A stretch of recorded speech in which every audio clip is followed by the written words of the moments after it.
السلام عليكم متتبعيني العزاز، نتمنى ديما تكونوا بخير وعلى خير. وكيف ديما تنقول قصة وعبرة، وضروري ما غناخدو منها عبرة ونستافدو منها. بالنسبة للقصة ديال اليوم، بنادم كدير معاه الثقة وكدير معاه النية، ولكن هو ما كيكونش غادي معاك بنيته. سبحان الله، اغلبية العيالات اللي كيعطيو نيتهم والثقة ديالهم، الرجال ضروري ملي كيزقزاقيو بالاخص ملي تيكون عندهم الموجود. سبحان الله. سمعوا القصة ديال هاد السيدة، وما تنساوناش التعليق ديالكم وقولنا الرأي ديالكم في هاد القصة. فضلا وليس أمر، شاركوا في القناة وديروا تفعيل الجرس. انا هي اللي 20 عام مع راجلي مغامره معاه ما كيولدش، وفي الاخر اجيو تشوفوا شنو غادي يدير فيا. هاي ها خوتي دوزت 20 عام وطالعه في 21 عام. في الاخر غادي نكتشف حاجه اللي ما كانتش تخطر لكم على البال. اجيو معايا تسمعوا تفاصيل الحكايه باش تكون لكم عبره. المهم انايا نرجع لكم باللور. ملي كنت بقى صغيره كان الوالد ديالو كان صاحب با، كان صاحبه من الروح. كنا حنايا 6 ديال الخواتات وكان عندنا اخ واحد. كنت انا هي الصغيره في خواتاتي. المهم كثرت ما كان باه مصاحب مع با، كان هو الدري كان خدام، خدام في الشركه، كيدير ادجوان ديال المدير. المهم كيتخلص مزيان بدويرته بطوموبيلته. وكان قال ليه انا بغيت نجوج ولدي. قال له بغيت ناخذ بنتك الصغيره اللي هي انايا. كنت بدا انا داك انايا الصغيره عند عائلتي. فقال له مرحبا مع با، كان مصاحب مع باه. قال له مرحبا من هاد العين لهاد العين. وهنا عاد توطد العلاقه بيناتنا. قال له ما كتبش لبناتك الاخرين، ولكن هاد البنت هذه بغيتها لولدي. فعلا جاب بولدو وجاو كاملين وخطبوني ودرنا العرس ورحت لعندو وسكنت معاه، ماشي مع دارهم ماشي مع عائلته. وبقيت انا وياه صراحه من اطيب خلق الله، كيتعامل معايا مزيان. انايا حظي سوريه، كنت انا ما كنقراش، خرجت من القرايه بكري يعني. وكنت وحده ديال الدار يعني، كنطيب كندير يعني داري ديما نقيه ديما هادي. دوزت معاه العام الاول. العام الثاني كان دائما تجي عندي عكوزتي، هو مازال ما سهلش الله، مازال ما كتبش الله وليدات، ما كنت دايره لا كاينه لا حتى شي حاجه. صافي دخلنا في العام الثالث، حتى الوالدين ديالي بقاو كيقولوا لي خصنا وليدات. وانا قلت ليه، هضرت مع الراجل قلت له نمشيو للطبيب. بصراحه هو ما كانش كيسولني ولا هادي، كان مشغول بالخدمه، كان كيسافر ملي كيجي العطله كيسافر بيا. كنمشيو عند عائلتي، كنمشيو عند عائلته، كنا كنتجمعوا. صراحه الله يعمر هذا.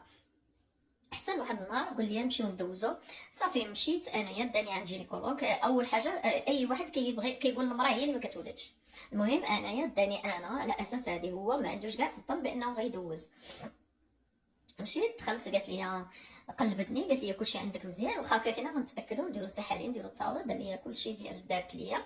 وقالت لي انت عندك الولده مزيانه، كلشي مزيان، انت تولدي من ساعتك من دقيقتك.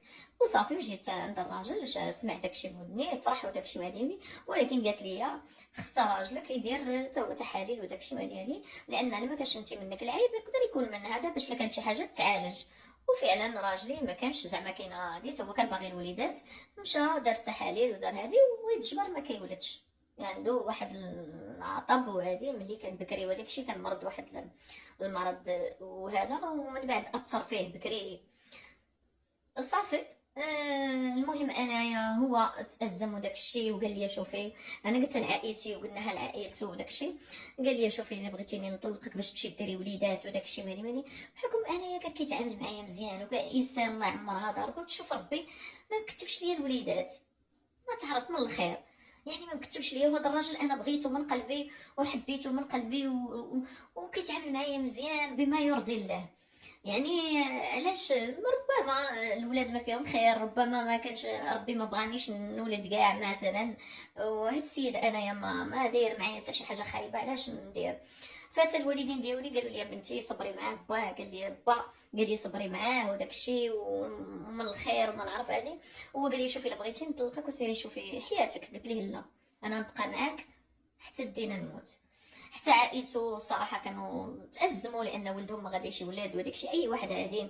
هو حسيت بعينيه الدموع في عينيه، عنقته وواسيته وداك الشيء. وقال لي انت بنت الناس وانت بنت الاصل وهادي يعني. قال لي ما غاديش نلقى بحالك، ندور تانية ما نلقاش بحالك. صافي عشنا الحياه، ولينا نخرجوا ولينا ندوروا ولينا نمشيو هادي. كنوضوا نصليو بجوج، كنديروا بجوج يعني، كنمشيو عند عائلاتنا، ما كنحسوش بداك الهادي.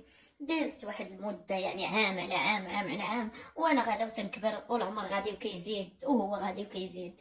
دازت ليام ومشات ليام حتى لواحد النهار راجلي كان مرضى واعره، يعني وعكه صحيه جاتو صعيبه، جاتو في الكبده.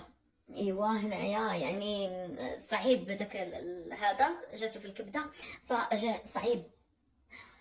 دينا للطبيب، دينا للسبيطار، كنبكي عليه تنقول له عندك تخليني وعندك تمشي وداكشي. قال لي بغيت نعترف لك بشي حاجه باش قبل ما يديني الله، بغيت نعترف لك بشي حاجه. قلت له شوف دابا ماشي وقته، شنو كاع غتكون درتي؟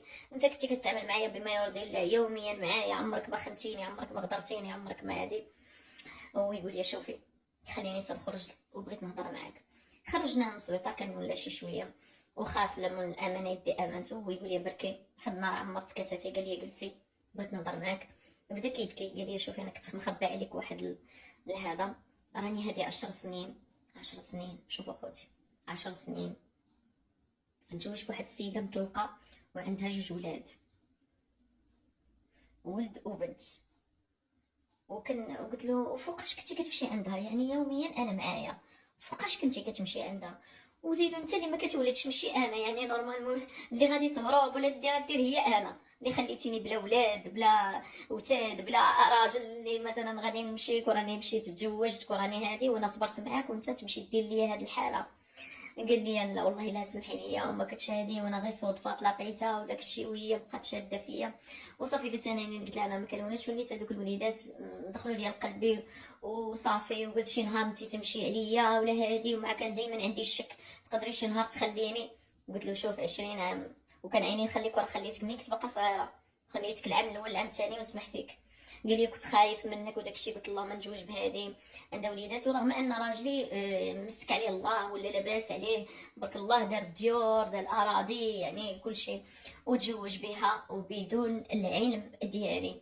ايه بدون العلم ديالي. صدمت واحد الصدمه قويه. علاش؟ لانني انا صبرت معاه وهو ما كيولدش وما بغيتش نمشي ندير حياتي، ولكن هو خانني ومشى. هادي كيتسمى خيانه، لان هذه ماشي زواج. تقول لي الزواج حل الله، حل الله بما يرضي الله، ولكن ماشي بهذه الطريقه. رغم اللي ما كيولدش هو خايف مني ناض مشى نتزوج بها وكل شيء. وقال لي كنت كنمشي غير ديك الوقيته ملي كنمشي للخدمه كندوز عندها ديك ساعتين 3 سوايع، وكنت شارطه عليها من باتش عندها. يعني اعوام 10 سنين ما كيباتش عندها، كيبات معايا انا. واخا هذه كان داير بحسابي وداير بحساب العشره، ولكن كما كان الحال راه خانني. صدمت واحد الصدمه قويه، بكيت وتهزيت وتخبطت وكل شيء. وما نكذبش عليكم ولا لاباس ولا شويه لاباس ودائما كيطلبني السماحه. باقا الان انا عايشه معاه لان صافي العمر داز، ولكن ما نكذبش عليكم سامحت ليه. عائلتي قالوا لي سامحني، هو كبر، الوالده ديالي كبرات، قالوا لي سامحي له. وسامحت له لان العمر دايز. ولكن عمر الجرح نسامح ولكن ما كنساش. عمر الجرح ما يبرأ، لان جرحني جرح كبير. انا معاه ولكن واخا كاين تجرحت جرح كبير وبقى الان مجروحه. من جيت نعاود لكم القصه ديالي باش تكون عبره. يعني ما عمرك تضحي على قبل شي واحد. وها نتوما يا الخوت كيف قالت هي، قالت لك انا النصيحه ديالي لاي وحده كيف ما بغات تكون هو انها عمرها ما تضحي على ود شي واحد، لان في هذا الزمان اللي حنا ولينا فيه حتى واحد ما كيستحق اننا نضحيو على ودو. 10 سنين ديال العشرة و10 سنين وهو داير عليها مرة اخرى ووليدات اخرين، وكان بامكانه انه يمشي ويربيو شي ولد ولا شي بنت وهو عنده الامكانيات يربيوهم ويعيشوا معهم على اساس وليداتهم وبلا ما يدير هذيك الفعله اللي دار. ولكن الانانيه ديالو هي اللي غلبات، لان بصفه الراجل ديما تيكون اناني شويه. واخا المراه كتضحي بزاف، وهي بحال دابا هادي مسكينه اللي ضحات ب20 عام قالت ماشي مشكل، ما عنديش صافي شي اختيار اخر، راه صافي نعيش غير مع راجلي ونعيش مهنيه ومرتاحه. ولكن هو يا اناني فكر في راسو، ما فكرش فيها هي، ما فكرش في المشاعر ديالها، ما فكرش في النفسيه ديالها كي غادي تهز ملي غادي تعرف انا 10 سنين وهو هز سر ومخبيه عليها وما قال ليها حتى شي حاجه. وبزاف ديال النساء انهم كيتعرضوا لهاد الخيانه وهاد الطريقه، اللي كيكونوا يتزوجوا عليهم بعض الخطرات، حتى كيكونوا نيت ولاد ونيت وعايش معاهم وكل شيء، وعايش مع مرته وما سايقه خبر لتا شي حاجه. هذه هي القصة ديالنا تاع اليوم.